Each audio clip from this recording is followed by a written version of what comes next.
Good afternoon. Welcome to today's webinar. Welcome, everybody.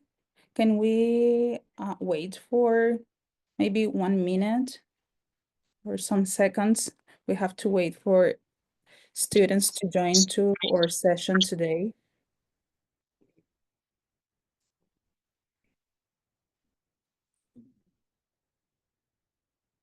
Welcome, everybody.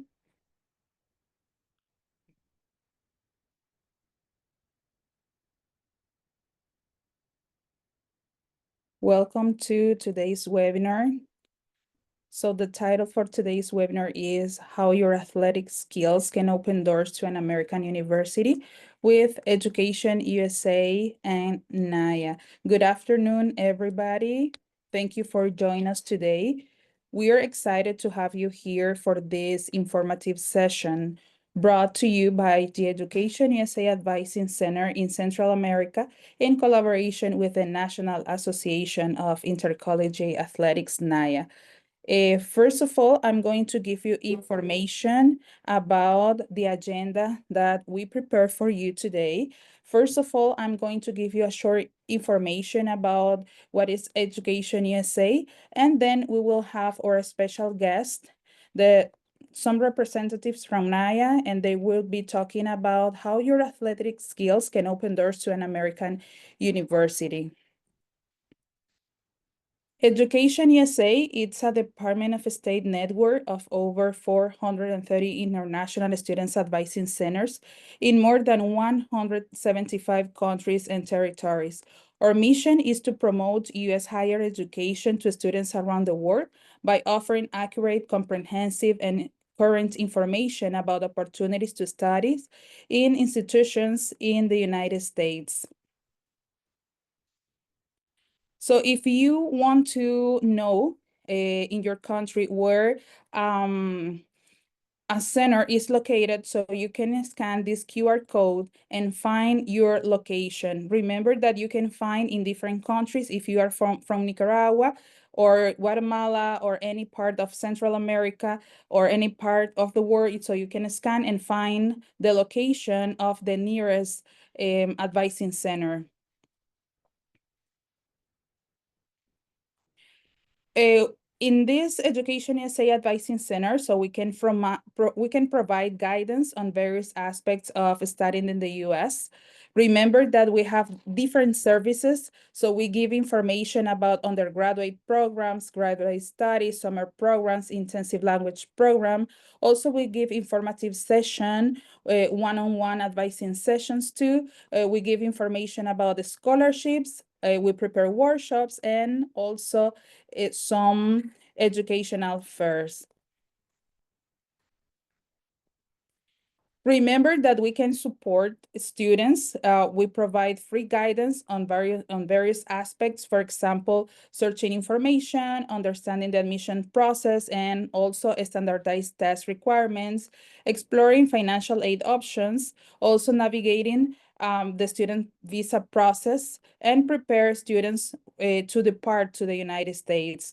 Our services are designed to assist students in different or in finding the right academic fit that align with their educational career goal. So that's very important.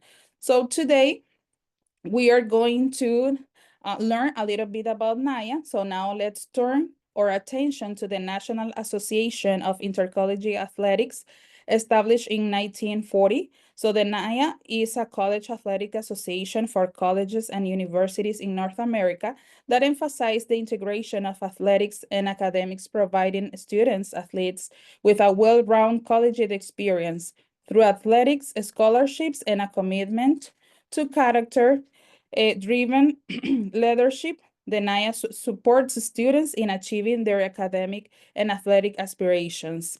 So in today's webinar, we'll delve into the services offered by Education USA and explore how NAIA can be a pathway for student athletes. So welcome, Josh Smith. and Grant Conway. And also we will have with us today with Mariana Hernandez, and they will give us information about this important webinar. Thank you so much for being here with us, and welcome. Now the floor is yours. Awesome. Thank you so much. Yeah, we do want to start by just thanking Mariana and Darling for coordinating this webinar. We really love working with Education USA. We really appreciate all that they do in helping international students like you who are interested in maybe studying in the United States. And we also want to thank you guys for taking some time out of your busy days to learn more about the NAI and the opportunities our athletic association offers. Here in a little bit, Grant and I will introduce ourselves, but unfortunately we don't have time for you all to introduce yourselves, but we would like to get as much information as we can. So if you want to put in the chat right now, just what country you're joining us from, whether you're a student, a parent, or a guidance counselor, or an advisor, and that's going to kind of help us know what particular audience we're speaking to today. So yeah, if you want to go ahead and put in the chat your country, if you're a student, parent, advisor, or a guidance counselor. For our agenda today, like I mentioned, we'll start with introductions and provide you with an overview of the NAI and university athletics in the United States. We'll talk about the recruitment process and scholarship opportunities available at the NAI level. And we'll also talk about what requirements there are to be eligible to play sports at an NAI university. We've also gathered a few helpful resources that we will send out following this webinar. These resources can kind of help you as you begin navigating the university admissions and the NAI eligibility process. And so, like I mentioned, we'll begin with introductions. So my name is Josh Smith, and I'm the team lead of international eligibility here at the NAI Eligibility Center. I've been with the NAI Eligibility Center since 2015 in a variety of different roles. So I've been our documents manager, so I've received international students, international transcripts and things like that. I've also worked on campus at the institution that I attended in the International Support Services Office. And while I was there, I helped plan orientation and just ways to plug in international students into the campus community and in their university community. And so I really love working with international students like yourselves. Next, I'll go ahead and let Grant introduce himself. Yeah, so as Josh mentioned, my name is Grant. I have been with the NAI for almost a year now as an eligibility center coordinator. So as a coordinator, I have the opportunity to work with a variety of teams, such as our documents team, helping with transcripts, our customer relations team, answering phone calls and email inquiries from our membership, our students and parents, and then also reviewing eligibility for our domestic students here in the US, and then our international students as well. So prior to my time with the NAI, I spent the past 5 years in college earning a degree and was also competing in track and field where I ran the hurdles. Currently, along with working at the NAI, I'm also coaching track and field at a local high school. So I do feel like I have a good amount of experience both being a student athlete and working with them on a daily basis. So my goal of this presentation is to try to use some of those experiences to provide some guidance for you all. Awesome. Thanks, Grant. So as Darling mentioned, the NAI stands for the National Association of Intercollegiate Athletics. It's one of several university athletic associations here in the United States. And we thought it'd be helpful just to give you more information about what university athletics even are. You might know some of this information, but we find that there are some students that aren't entirely sure. This is kind of a new idea for them. So in the United States, there's about 800,000 student athletes who compete in university athletics while also studying at their university. And when we say student athlete, that generally means that the person is both a student who is enrolled full-time at their university and pursuing an associate's, a bachelor's, or maybe even a master's degree.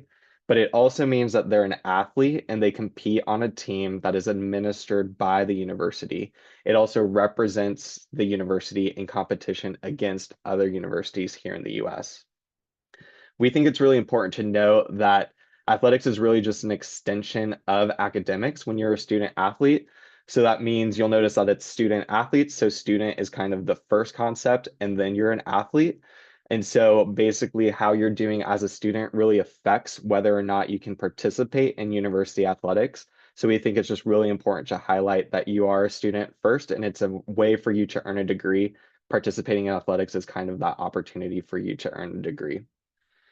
In the US, there are universities that have athletic programs usually organize into associations, and universities will compete for national championships against universities within that same association.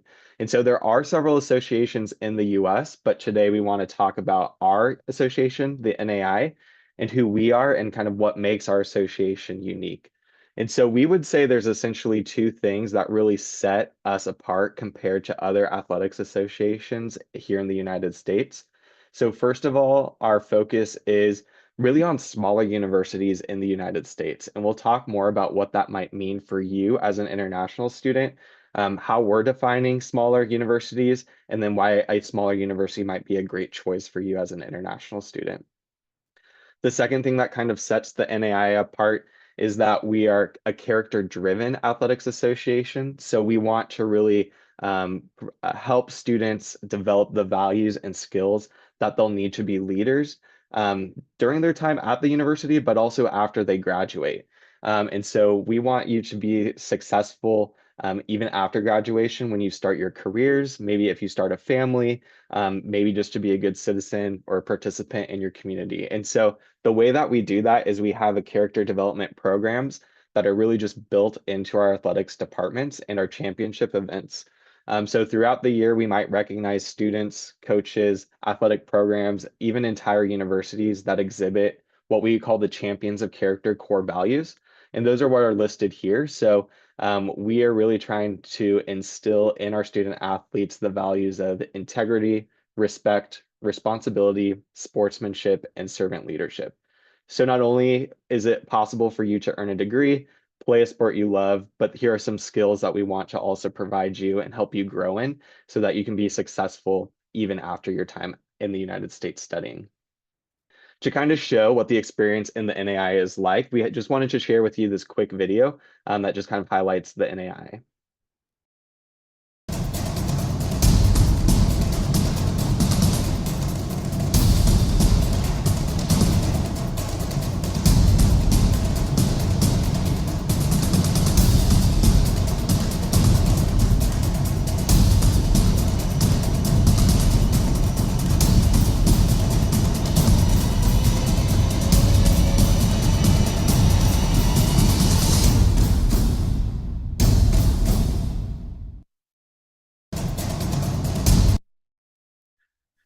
Awesome. So we saw some of these numbers in the video, but in the NAI, there are 83,000 student athletes who compete in 29 different championship sports.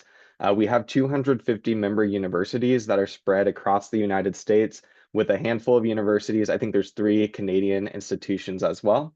And then I know this slide says 28 championships, but we have recently added men's lacrosse as the 29th championship sport. So if there's any Canadian students here, I know lacrosse is kind of a big sport in Canada. And then our member institutions collectively offer $1.3 billion in athletic scholarships. And Grant will kind of be discussing that in more detail here in a little bit. Here's also a view of the 29 championship sports offered in the NAI, and we'd also love for you just to participate in this as well. But if you want to put in the chat right now what sport you think you would want to play in the NAI here in the United States, go ahead and enter that in the chat as well. The most popular sports for international students include soccer, volleyball, track and field, baseball, golf, and tennis. And then our championships are held across the country. So if an international student athlete gets to compete in a championship, it's often a really cool way for that student to kind of travel and see other parts of the United States. Now, of the 83,000 athletes competing in the NAI, 12,000 are international students. And then kind of specific to this particular region for Education USA, some of the countries you all represent comprise of our top 30 sending countries of student athletes. So that's what we see here. So Canada is our top sending country of student athletes to the NAI, Mexico at 12, the Dominican Republic at 15, Jamaica at 19, Trinidad and Tobago at 27, the Bahamas at 29, and Costa Rica at 30. Similar to kind of just international students in general, the sports students like you from the countries like the ones you're in are seeking eligibility in soccer, baseball, volleyball, and track and field. And I thought it'd be really cool to share with you also how well international students are also represented in some of our most recent national championships. So the men's soccer champion for this cycle had 12 international players on their roster, and the women's soccer champion had 9 international players on their roster. The men's volleyball champion had 7 international players. The women's tennis champion had 5 international players on a 6-woman roster, while the men's national champion, which is pictured here, had 8 international players on a 9-man roster. And so, as you can see, international student athletes are really well represented in the NAIA and often get spots to compete in our national championships. And then, as I mentioned, just a word about our institution. So remember that our focus is on small colleges and universities here in the United States. But we have 250 member institutions. Of those, they have an average full-time enrollment of around 1,800 students.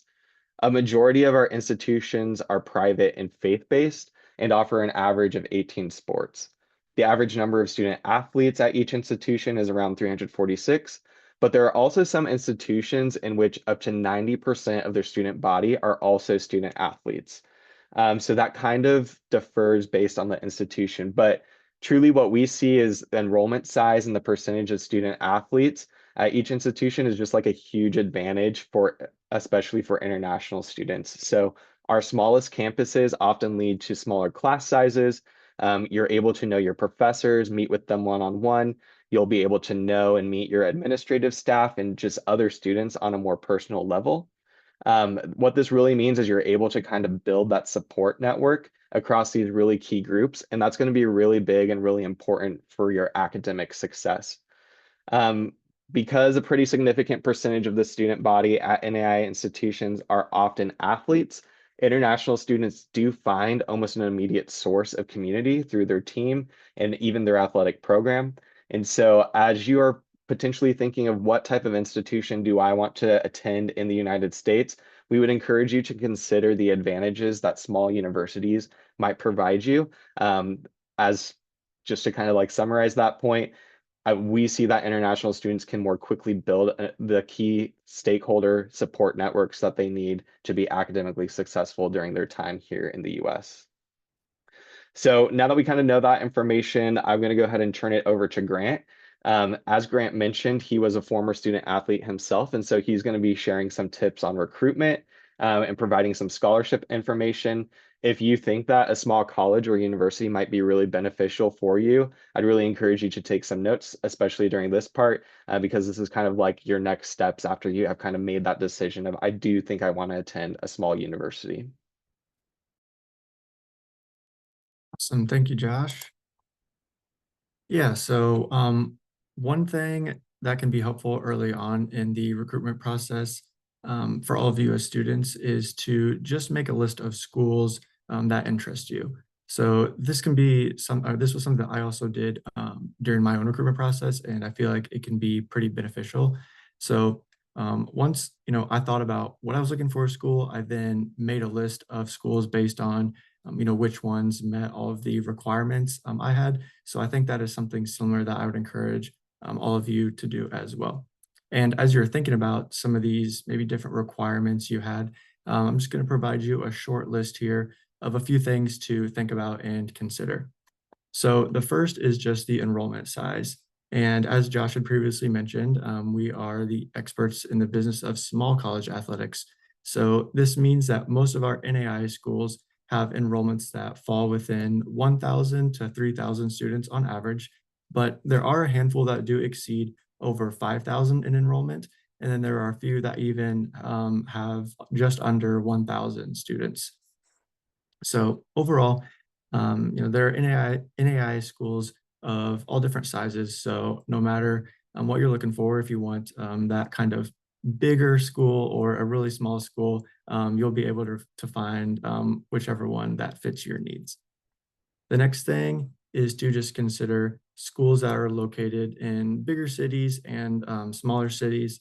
So we do have many institutions that see populations well over 100,000, but then we also have some institutions that are located in smaller towns that have populations of 10,000 or even maybe just under that as well. So again, quite a wide range of institutions located in different size cities as well. Also, as Josh had previously mentioned, the NAI has a variety of schools that are public and private. So maybe just another thing to consider there. A lot of our private schools do have some sort of religious affiliations, while the public institutions do not. Additionally, you should be thinking about what degree you want to pursue and what sports you're interested in. Unfortunately, not all of our NAI schools offer all 29 championship sports that we have, and not all schools are going to have every single degree program either. So again, this is why researching and finding what schools meet your requirements and needs is going to be really important. So one thing that I wanted to point out here is just this map on the right side of the screen. And this just gives you a brief understanding of where all of our member institutions are. As you can see, they're spread out all over the United States, along with having one down here in the Virgin Islands. And then we are also adding some up here in Canada as well. I think we have two currently, or at least one currently, and we are adding another one this upcoming year. So, we're always adding more schools up in Canada. All right. So as you start the recruiting process, the most important thing to remember about the NAI is going to be that the rules are super easy to understand. So we are unique in that there are no restrictions on students' abilities to reach out to coaches and when coaches can respond.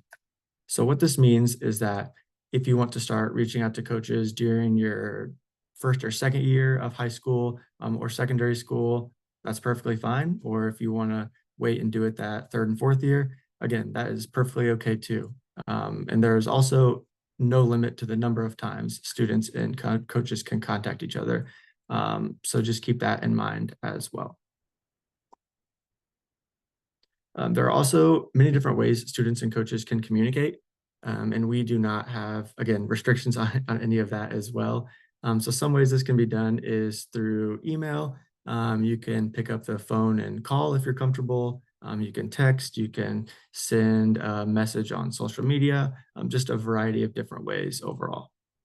And personally, in my own experience, I have had a lot of success doing all of these different ways of communication. So I just encourage you all as students to not expect coaches to be the one that contacts you first, because there are a lot of student athletes, not only here in the United States, but also all over the world, just as you all. So again, relying on coaches to find you and be the ones to communicate first doesn't always work. So I just encourage you with our more relaxed rules to just be the ones that possibly reaches out first. Ultimately, really what we want to emphasize about recruitment in the NAI is that students and their families are setting the terms for communication with the coaches, not us. So we want to, again, prioritize that development of a student and coach relationship. And we think that having these more relaxed rules can allow that to happen.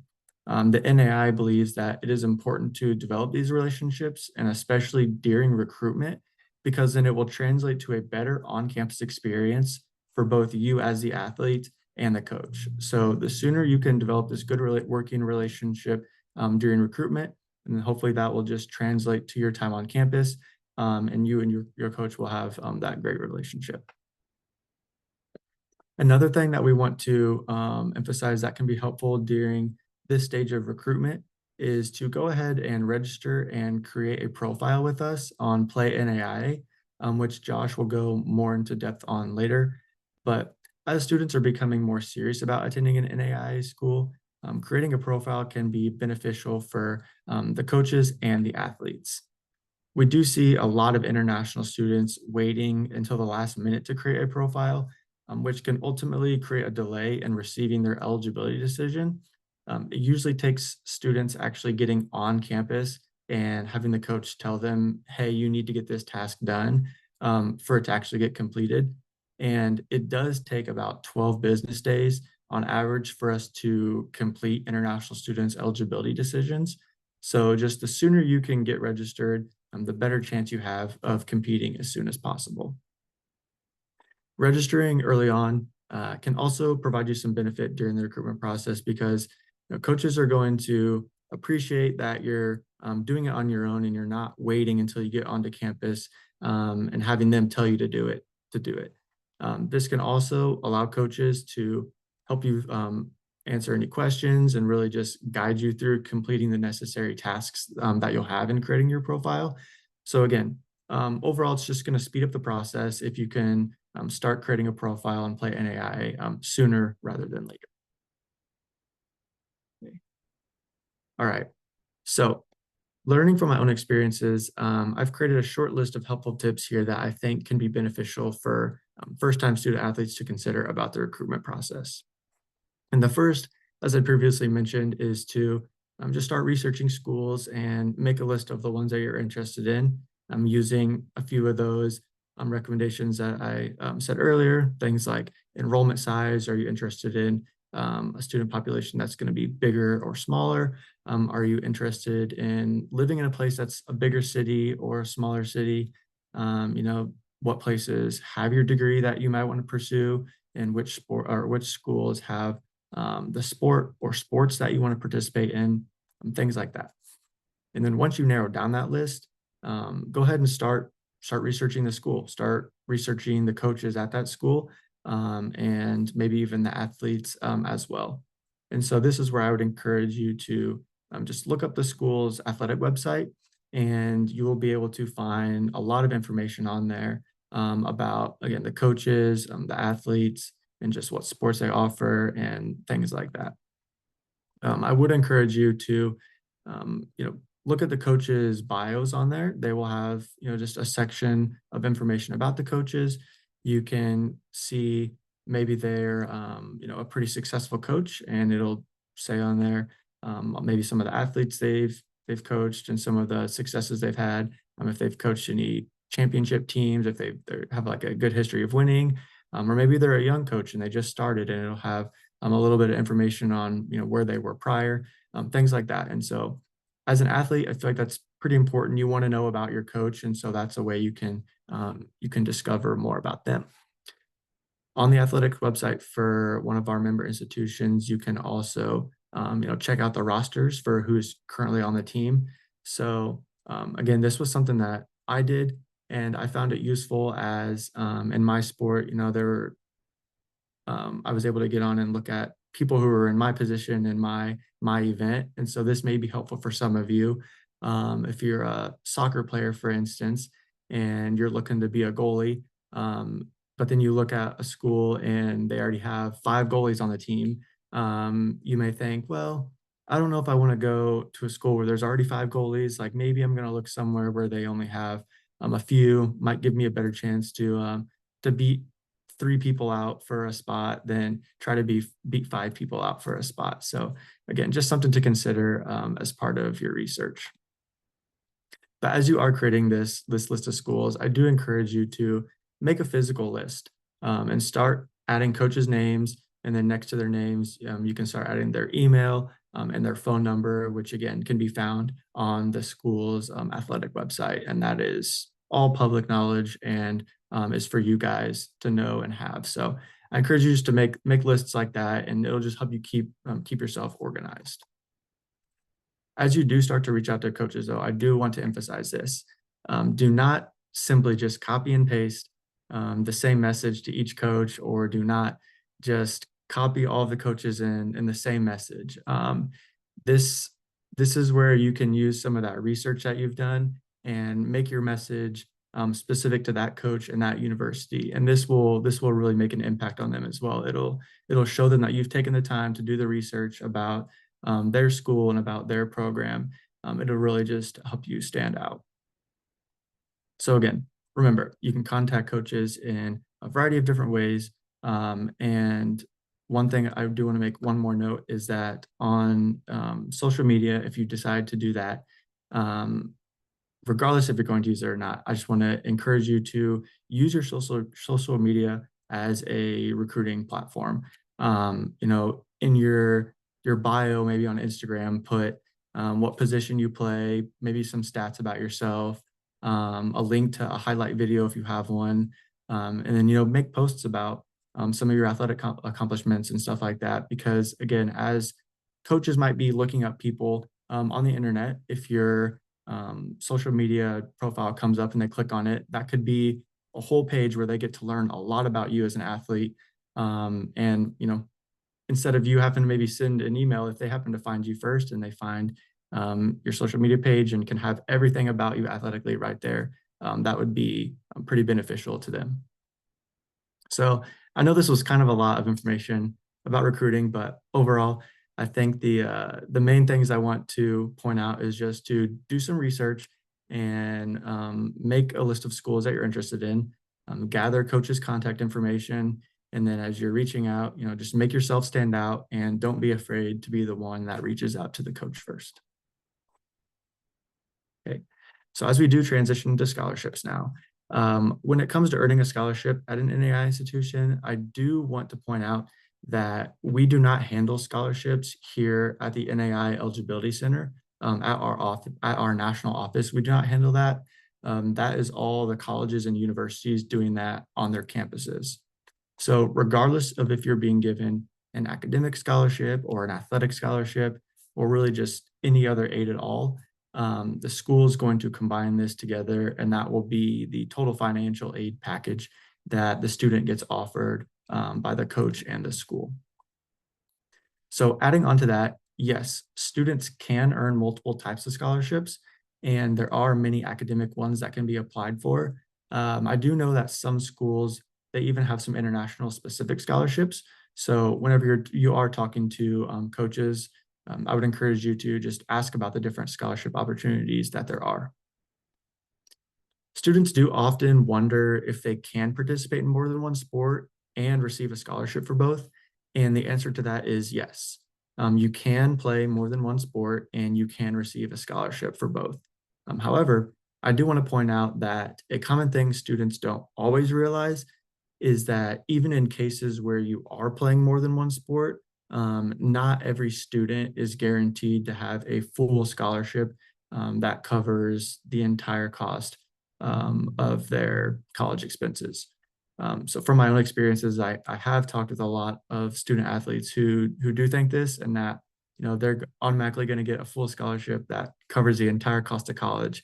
But this can actually come as a rarity a little bit, and most will only receive a partial scholarship, even if it is 85% out of 100 of it, that's still considered partial. But even if a coach isn't offering you a full scholarship, again, reach out and see if there's any other additional athletic scholarships that maybe you can apply for once you're on campus. And as Josh had previously mentioned too, I do want to emphasize again here that keep working in the that you need to keep working hard in the classroom now and at your time at a university, because again, your academics here are an extension of or your athletics are an extension of the academics. So having good grades will not only help you be eligible and stay eligible, but it might also help your chances of getting a better scholarship, because some of that scholarship can be based off of academic performance as well. So again, as you're just going through this recruitment process and everything, when the time is appropriate, do not be afraid to ask coaches about what opportunities there are for scholarships, and just having those conversations with them. So I'm just going to turn it back over to Josh now, and he's going to give you a brief overview on the eligibility process here at the NAIA, and just some of the basic requirements that we have for students to receive an eligibility decision. Yeah, and I'll just touch real quickly. Grant mentioned this with the scholarship piece, but I saw that there were a few students that said that they would be interested in competing in track and field. So in the NAIA, we offer cross country as a fall sport, indoor track and field as a winter sport, and outdoor track and field as a spring sport. And so we recognize those as three separate championship sports. And we do see a lot of students who are competing in all three of those sports. And so what Grant was kind of saying is you could get potentially a partial scholarship for participating in each of those sports. So you could get a cross country scholarship, an indoor track and field scholarship, and an outdoor track and field scholarship, and combine those to kind of help with the financial aid. So there is an advantage in potentially playing multiple sports. Again, that's kind of based on, does the cross country, indoor track and field, and outdoor track and field coaches, do those three coaches all want you to recruit you and things like that? So there are other factors, but that is kind of like a common three-sport type athlete that we do see coming through the NAIA Eligibility Center. And so just to kind of offer that to some of those students who said they were interested in track and field. But as Grant said, we'll kind of take a look at the eligibility process now. We'll kind of look at a really high level and general description of the academic and athletic requirements that we use to determine if a student is able to compete at their NAIA institution. We want to let you know that we review students on a case-by-case basis. And so there may be some exceptions or additional rules you might need to meet kind of based on a particular circumstance. But like I mentioned, we're going to give kind of a really base layer of information that just kind of like general information that what we're looking at. So the first thing I wanted to do is just kind of give you just really generally what we're looking at to determine if a student is eligible to compete in the NAIA. And those two things, there's really two factors. We're looking at what we call seasons of competition in terms of attendance. So in the NAIA, students have 4 seasons of competition to play a sport at an NAIA school. And a student could potentially use one or more of their 4 seasons of competition by competing at another university or by competing in a professional or a semi-professional league, team, or event. And we'll talk a little bit more about that here in a second. The other main factor that we're looking at is how many semesters has the student been enrolled at a university. And so in the NAIA, we call that terms of attendance, and students have 10 semesters to compete in their 4 seasons of competition. And so another way to kind of think about this is a student essentially has 5 academic years to play their 4 seasons. And 5 academic years is typically the amount of time it takes a student to earn a US bachelor's degree. So that might be a helpful way to think about this. In the NAIA, we define a term of attendance as any semester in which a student has been enrolled in 12 or more US credit hours. And then this is because 12 credit hours is typically considered full-time enrollment here in the United States. Another way a student might use one of their terms of attendance is if they compete for a university. And so this kind of leads to what the NAIA Eligibility Center does, what Grant and I's role is. But essentially through this eligibility process, the NAIA Eligibility Center determines how many seasons of competition and how many semesters you have remaining to compete at the NAIA level. And so what is this process of finding out if you're eligible to compete in the NAIA? So again, high level overview of the eligibility process, but students will start by registering with Play NAIA, which is our online eligibility platform. And then on this platform, students will create a profile and list their academic and athletic experience. Students will also then need to send documents to the Eligibility Center, and that will be based on the information that they enter on their profile. And then after all the documents are received, an Eligibility Center representative like Grant or myself would review all your information, and then we're going to apply the eligibility rules to determine how many seasons of competition and how many terms of attendance you have to participate in NAIA competition. So to register, you would go to play.mynai.org. You're going to enter your email and create a password. There is a $160 registration fee, but after you've registered, you're going to receive a 7-digit Eligibility Center identification number that we refer to as the ECID, and that's a number that's unique to you. And this number is actually really important for you to write down and keep somewhere, as you'll need to provide that number to the coach that is recruiting you. That coach will then be able to place you on what's called the short list, and that list is essentially the list of students the coach is actively recruiting. And that's just like an important signal to us to know to work on your profile. After registering, you should frequently check your Play NAIA profile because on your profile, you'll have what's called a task list. And this is basically just a to-do list with the different steps you need in order for you to receive an eligibility decision. So one of the first tasks that you're going to do is, it's called the complete your profile task. And this task is essentially going to ask about two main areas. So first of all, it's going to ask about your academic history, and that's going to include where you graduated from high school or secondary school. You'll also need to list any university or post-secondary institution you might have previously attended. And it's really important for you to list all your university and post-secondary enrollment, whether that enrollment was at your home country, it was at another institution in the United States. We need to know all of that information in order to determine how many semesters you've been enrolled. We do see a lot of students say, I was enrolled at a university in my home country, but I'm going to the United States to kind of just start my academic career over. And unfortunately, that's just not really the way it works. In the NAI, we need to know about any post-secondary or university enrollment that you have had. You're also going to be asked to kind of tell us what you were doing anytime that you were not enrolled in a university or post-secondary institution since you graduated high school. And so that might mean you might have taken like a gap year and you might have traveled a little bit, or maybe you're working for your parents or something like that, but we'll need to know that information as well.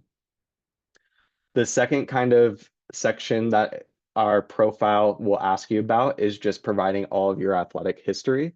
So you're going to be asked to list every league, team, or event that you've competed in. And you're going to list every competitive experience, whether you think it's professional or amateur, or if it's just recreational. We need to know pretty much any time that you've competed in the particular sport that you're seeking eligibility in.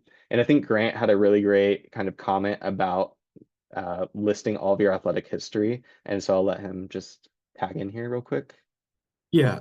So I just wanted to point out that one thing also that makes the NAIA unique in terms of some of these outside competitive experiences is that unlike other associations, we do allow students to compete in professional and semi-professional competitions without completely losing their eligibility.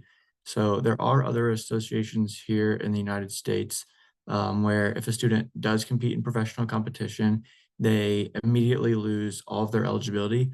But at the NAIA, you can still compete in professional competition and still have eligibility left to compete. So just wanted to point that out there. That's one thing that makes us unique.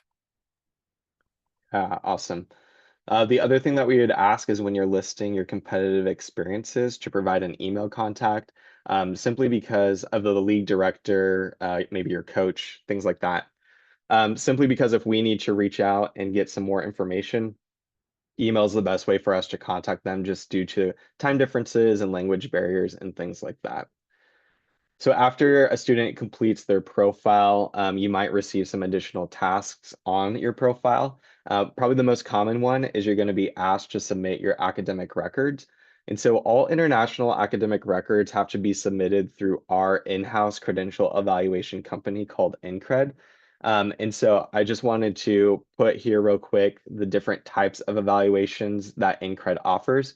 The one that you might need to purchase just kind of depends on your academic history. So for example, if you look at this basic evaluation type, this is for students who have no post-secondary or university enrollment, and they're just kind of straight out of high school or secondary school.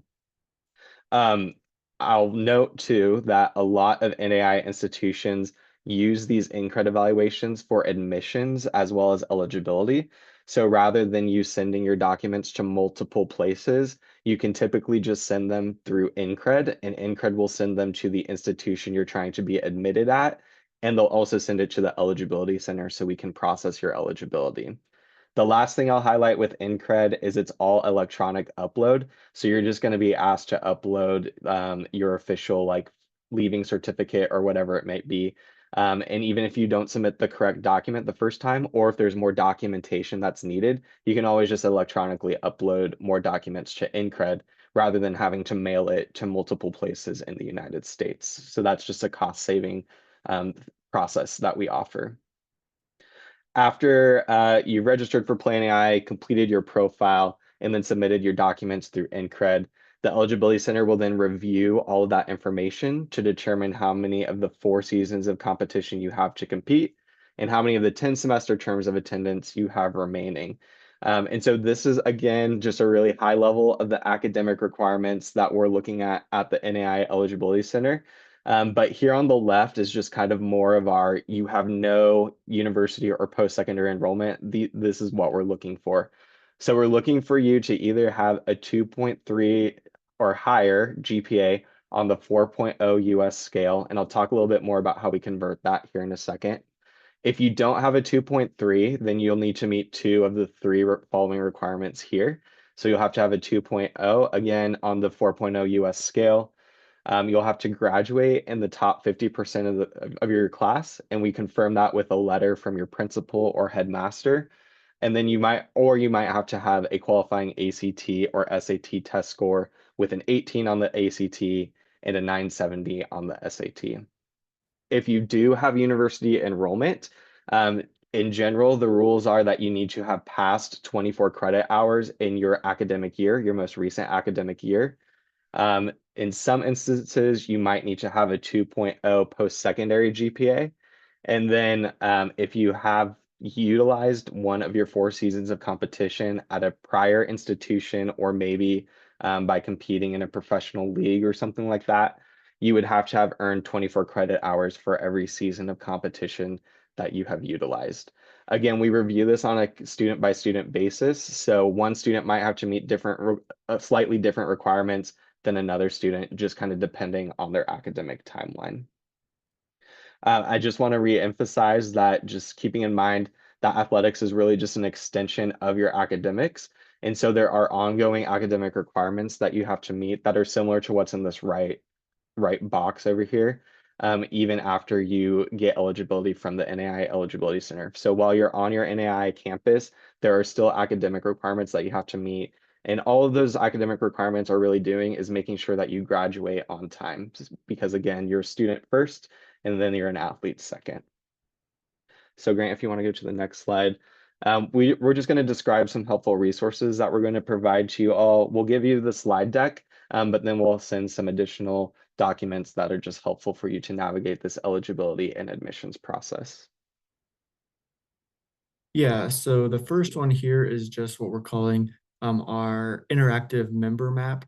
So if you look at the image on the left, it just shows you, a map of the US and a little bit of Canada up here, and then the US Virgin Islands down here, where all of our member institutions are located. So as you hover over a state here, you can just click on it, and then it will pop up this image here on the right, which just shows you all of the NAIA member institutions that are located within that state. So, you can just kind of have fun, mess around, click on a bunch of different states and just see, where some different schools you're interested in are, or maybe you know of some schools already. Just kind of give you a better visual of where they're located.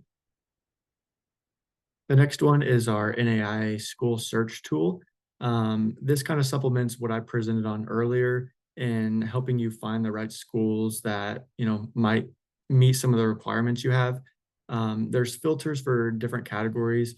And some of those categories that I mentioned earlier, like enrollment size, you can sort by schools that only have certain sports or certain degrees, things like that. So I did a quick example here and just did a search for schools that have baseball. I wanted the enrollment size to be between 0 and 1,000. And then I also wanted it to be a private school. So as I clicked on all those things and then clicked search, it popped up a lot more than these 6 schools, but it showed me all the schools that met those requirements. And then I was able to click on the school's name, and then it showed me all the different sports they offer, all of the coaches' names, and it also had links to the admissions websites and the athletics websites as well. So really a lot you would need can be found within this school search.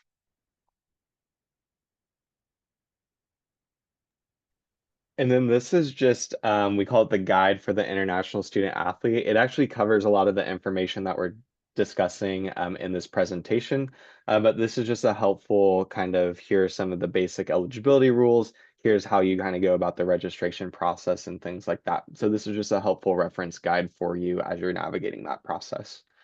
This next resource is just the different types of, like we mentioned, all international academic records have to go through our credential evaluation company, NCRED. The resources that we'll provide here are the types of evaluations that you might need to purchase depending on your academic history.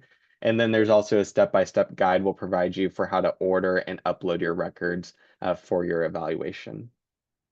This next resource, as I mentioned, is kind of how I think it would be helpful for you as a student or a parent to kind of see if you are on pace to meet our incoming eligibility requirements. So what you'll see here is essentially this is our NAIA academic published standards. It lists the credentials from a particular country of that we recognize as comparable to US high school diploma. And then you'll notice at the bottom here, there's a grading scale and how we calculate the GPA into the US 4.0 scale.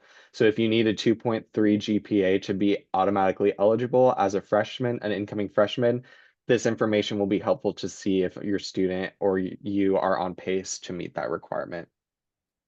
And then the last resource I'll let Grant touch on.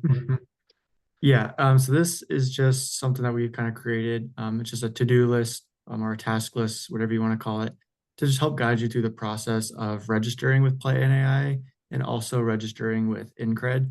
The goal of it is just to really help you stay organized and just to walk you through everything from creating an account to completing all the necessary tasks and eventually receiving your eligibility decision.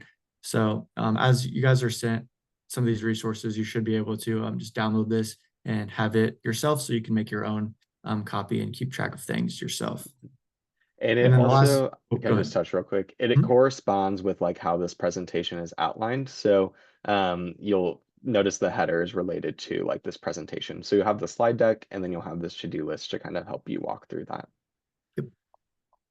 And then we've also embedded a video here too for you all to have that will just walk you through the steps found on the checklist, and also just it goes through the same things of just how to register and complete the process of registering with Play NAIA.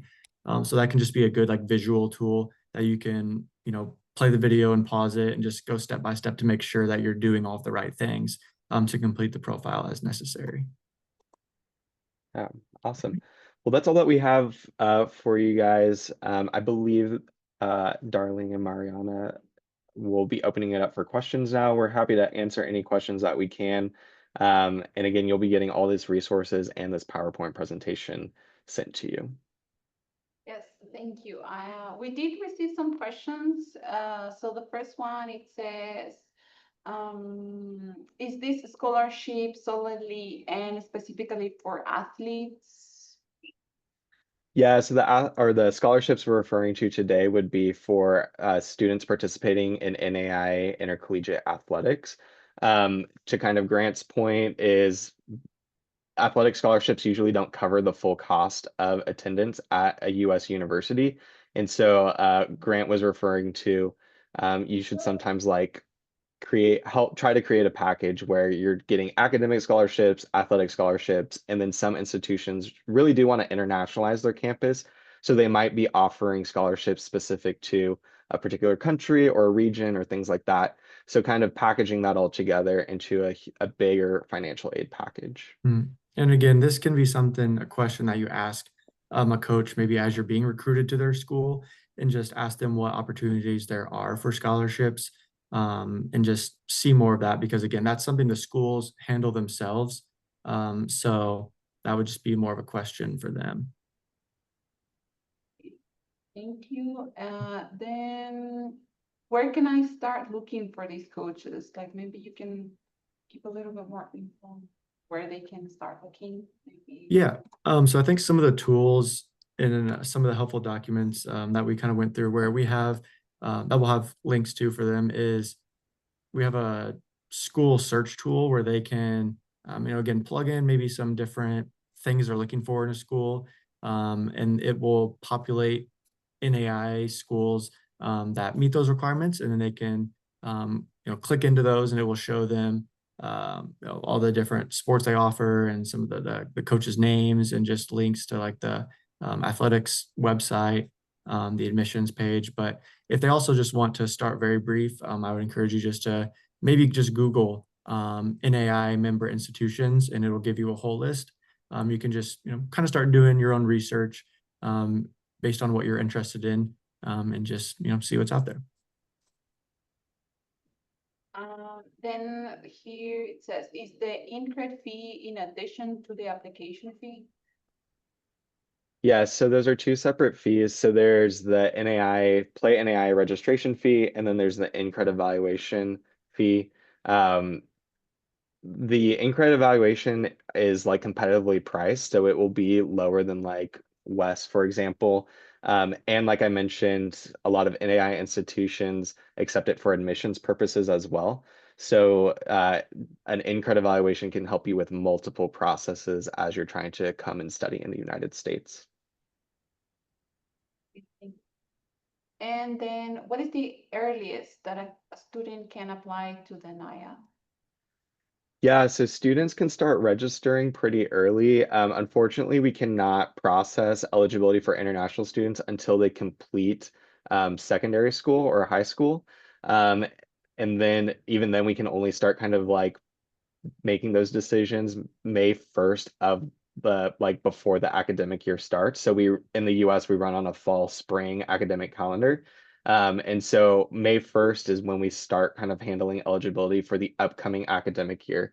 But international students and just any student in general can start the process really as early as they want. And then I think, Grant, you might be able to kind of help talk about like the recruitment side of things might be kind of like a key piece of that as well. Yeah, I know, coaches will start recruiting a few years in advance, really. So if you still have 2 more years left in your high school or secondary school, they might start as early as that. So I encourage you to not wait until your final year if you know that you would like to maybe play sports. It's probably best to start sooner rather than waiting until your last year of school to start that process. Because as Josh said, if a school is recruiting you and you still have 2 more years left, but you decide you want to go there, you can start a profile and start sending some of those documents in and things like that. And we can start working on it, but we just can't post it until that May 1st date of the fall term that you would start. Thank you.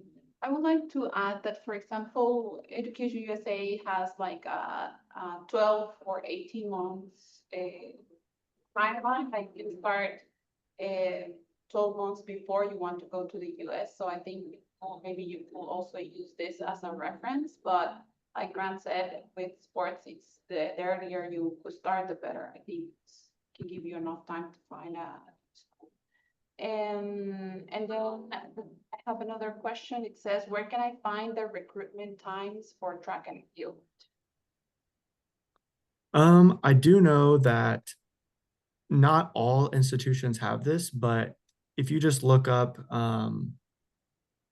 maybe if they look up just NAIA track and field recruitment standards, I know there are resources out there that give you a general idea of maybe what sort of times or marks that a coach would want you to hit, but that doesn't necessarily mean you have to run that fast or jump that far to be recruited. Like coaches will recruit you, if you're close to that mark or whatever. So I know some schools have it on their athletic website, but not all of them do. So just searching NAI track and field recruiting standards would probably be a good place to start. And then it might lead them to specific schools that have those on their website.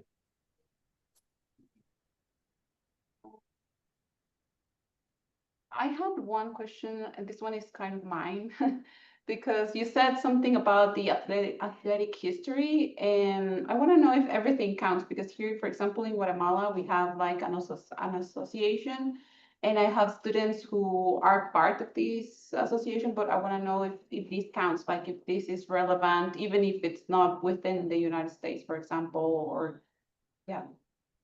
Yeah, we have a process for determining so if a student was playing sports at a university in Guatemala, We have a process for determining if we would say it's similar to college sports here in the United States. And if it meets the criteria, which I can totally send if that's something that you're curious about. If it meets that criteria, we would consider it like a season of competition, one of the 4 seasons of competition. For other athletic histories, we basically determine whether or not you use a season of competition by if the league or the team you participate in self-declares as professional or semi-professional. That's kind of how we define that. So yeah, if you are participating for a university in your home country and it meets the set of criteria that we would say it's similar to a US Intercollegiate Athletics Association, we would charge it as a similar season of competition. Yeah, I think that's all the questions we have. So thank you very much. And I don't know if you want to say anything else, or otherwise we can end the session. Yeah, for sure. Appreciate you all attending. Our contact information will be on the slide deck that will be sent out. So if you do have additional questions, and maybe even like specific to you type questions, because we really talked generally today, we're happy to answer any of those questions for you. We do think that the NAIA is a great option for international students. Again, we're really honing in on the student athlete aspect. And so we think NAIA institutions are great for the student side of things because of the smaller campus size and things like that. And then I also just wanted to mention, I know that there were some track and field students in here. Our national championships for outdoor track and field start tomorrow for both men's and women's. And so if that's something you're interested in, feel free to Google and maybe even like live stream that just to kind of see what track and field is like in the NAI. Is that free to access? I can't remember. I think so. I can't remember, but I think it is. Yeah. Yeah. Okay, thank you, Josh and Grant, for the information, and thank you everyone for joining. We'll be sure to share with you all the documents and the resources. Yeah. So thank you. Awesome. Thank you so much. Thank Thank you. you. Bye. Yeah. Bye.